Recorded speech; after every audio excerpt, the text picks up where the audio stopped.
Good morning, ladies and gentlemen. My name is Napoleon and today we're back with another Enlisted video, and today we're going to be doing another premium squad guide, or should I say squad review, on the 23rd Motorized Division of the 23rd Anti-Tank Battalion, otherwise known as the Volunteer Legion of the Netherlands, or should I say a German Volunteer Legion from the Netherlands. Of course, this video has been made possible for the friends on Discord, meaning if you haven't liked, subscribed, or joined the Discord, highly suggest that you do. But that said, let's get started with the history.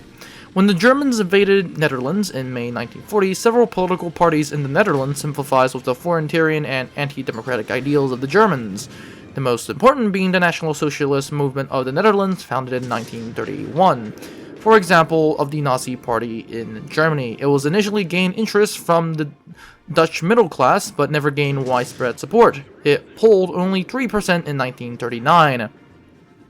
After the invasion of Poland, Heinrich Himmler, head of the SS, sought to expand the Waffen-SS with the Germanic, quote-unquote, volunteers from other countries. By July of 1941, the Dutch were organized into the Waffen-SS Volunteer Unit Nederland.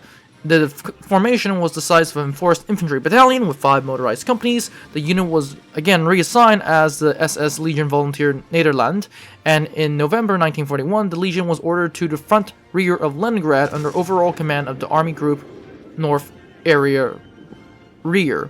The Legion arrived in the Volkhov River in mid-January 1942 and was engaged in rear area security services.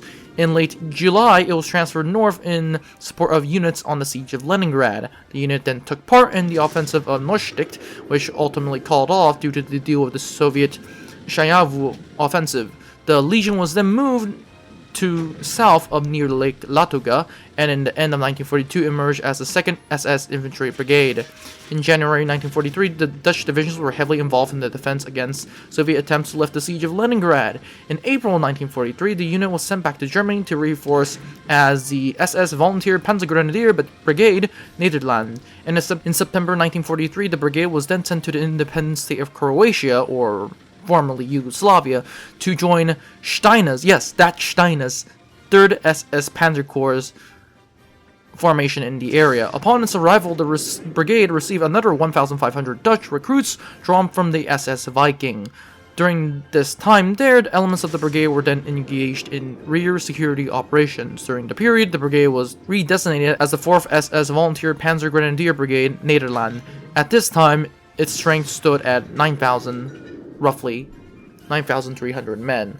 On the 25th of December 1943, the brigade was transferred along with Steiner's SS Corps to Russia in Army Group North Sector. The unit, alongside the SS Division Nordland, soon retreated to avoid encirclement in the face of the Soviet offensive. The unit retreated to the Narva River in Estonia, took part in the Battle of Narva, and then at the launch of Operation Bagration in 22nd of June, threatened the German positions. Then on the 23rd of July, Steiner ordered the withdrawal to the Tannenberg Line.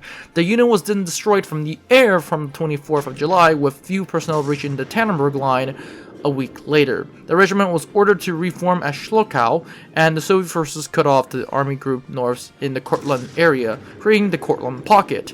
And on 26th of January 1945, the brigade received orders to evacuate, well, what pocket there was, to participate in the defense of the Oder. The brigade arrived in German territory with what left it have, about 1,000 men, and the brigade was then redesignated as the 23rd SS Volunteer Panzergrenadier Division Nederland, with its strength of, once again, 1,000 men.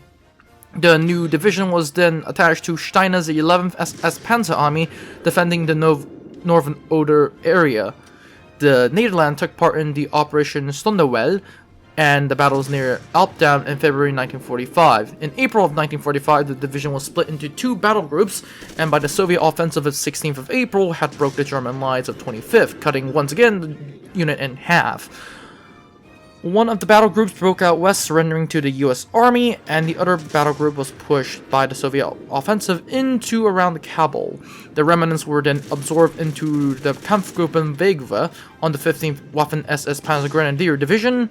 SS, or should I say 1st Latvian Division. The unit was then destroyed in the Halibut Pocket. After the war, the unit personnel were tried in the Netherlands, and several death sentences were handed out. Needless to say, very complicated, very, should I say, and a very interesting history. But that's it, let's move on to the stats. And in this case, we have the Jagdpanther. This Jagdpanther, in fact, was a tank destroyer based on the Panther chassis, armed with the 88 L71 gun. The vehicle was postponed in October 1942 as Hitler inspected the prototype some 14 months later. A total of 392 were produced by 2 manufacturers up to March of 1945. The turret of the Panther was mounted a 75mm gun, but they were eliminating the turret and axing a fixed superstructure to provide possible to mount a large gun, the Tiger's formidable 88 gun. Hence, you got the Jagdpanther. The Jagdpanther was also renowned for its exceptional use of a sloped armor and remains a modern, sleek-looking design. Even so, there were problems. Since the gun was limited to traverse, the entire gun cannot be moved because, well, it's a tank destroyer. Once this was remedied into a fearsome weapon, it was well-selected ambush location, well, at least that was the plan, in which the camouflage position of our exhibit, the Jagdpanther, would destroy a number of opponents before being discovered and attacked, and then hence the Jagdpanther had to move. That was the attack, or should I say, the way to fight in theory. In practice, it was quite different. Although used to anti-tank operations, later found these units who generally preferred turreted tanks, as they should. The Jagdpanther was proceeded into 2 attempts by mounting an 8.8mm gun as a self-propelled anti-tank weapon, similar to the Ferdinand or the Jagdpanther Tiger P, and the Nashorn. The Ferdinand was too heavy, the Nashorn too light, and, well, the Porsche Tiger was not the greatest. Full-size model by Benz was demonstrated on October 1943 before Hitler. Production started in January of 1944 and February, and Hitler specific the Jagdpanther name instead of the original 8.8cm Pak 43-3 gun to automate the heavy caliber gun, the glasses plate, and the slope hulls of the Jagdpanther to extend it up to integral fixed chassis, part of the hull to provide a roomy interior, aka he expanded the design. The Jagdpanther had inside armor plate thickness up to 50mm to offset the slightly reduced angle. Lower hull protection was reduced to 60mm, upper hull frontal plate was kept at 80mm, and the chassis of the armor was also introduced on the main Panther's assembly lines with the Panther Aus G in spring 1944. It was armed with the long barrel 8.8cm Pak 43-3 L71 gun similar to the King Tiger, or the Königstiger, and the gun was mounted in the central mantlet, giving a limited traverse on 12 degrees of each side. The single 7.92 machine gun, MG34, for the radio operator was in a ball mount on the right side of the front glacis plate. The Jagdpanther had a good power-to-weight ratio and a powerful main gun, enabling crews to destroy any type of allied tank based on the established Panther Aus G chassis. The vehicle encountered a few mechanical problems, and if you guys are wondering, this is the G1 variant in-game. A total of 413 Jagdpanthers were produced in January 1944 by 3 manufacturers. MIAGO produced 268, MNH produced 112, and MBA produced 33. The Jagdpanther, equipped with the heavy anti-tank battalions, were and served mostly on the Eastern Front. On the Western Front, they were encountered in very small numbers late in the Battle of Normandy. The 654th Heavy Anti-Tank Battalion deployed 12 Jagdpanthers against the British Armored Forces, and 7 Jagdpanthers of the 1st. Significant numbers were concentrated in the west for the Ardennes offensive. That's it, that's all for the history and the vehicle itself. Let's move on to the stats. The Jagdpanther has a crew of 5, the main armor with smoke grenades, 30 each, an 88mm Pak 43 cannon, 60 rounds, and 3,000 rounds for the 792 machine gun, MG34.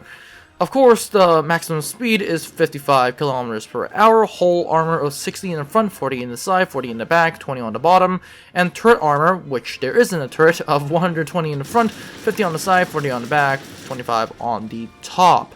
Engine power is 700 HP at 3000 RPM, and the weight is 46 tons. Needless to say, that is pretty good, and let's go on to the stats. Oh wait, this is a premium squad, and this premium squad gives you all the best stats for any tank at the start. So basically, you already have some of the best stats in game. These are very good stats. I wouldn't suggest you changing them at all. So don't change them. They're very good stats. And the question is, should you get this? And the answer is yes, of course, you should get this. It's very good speed, very good frontal armor, very good, well, almost everything. But if you haven't used Tank Destroyer, you will find this thing very hard to use at first, but once you understand how to use it, you can rack up kills, like a lot of kills. One good thing about this thing is that most tanks, even IS-2s, can't penetrate the front of this, and this is not even mentioning the fact that even at late tier, this is very, very good. MG is not really useful, but it does come in handy, and one of the things I'll have to say about this tank is tactics. Let's just say that stay in the gray zone and camp, and yeah, because once you get on the front, the Panzerfaust is going to have a hard time entering the front plate, but it's going to have zero problems entering the side plates. So your entire option is to stay in front and essentially do not get hit from the sides, and that is essentially why you should stay in the back and just pick off tanks or infantry using your 88mm gun, which by the way is very, very good. Essentially what I'm trying to tell you is to camp the gray zone and good luck, because once you're exposed to the sides, you're pretty much close to death. But that's it, that's all for this video. Don't forget to like, subscribe, and join the Discord. I'll see you in the next one.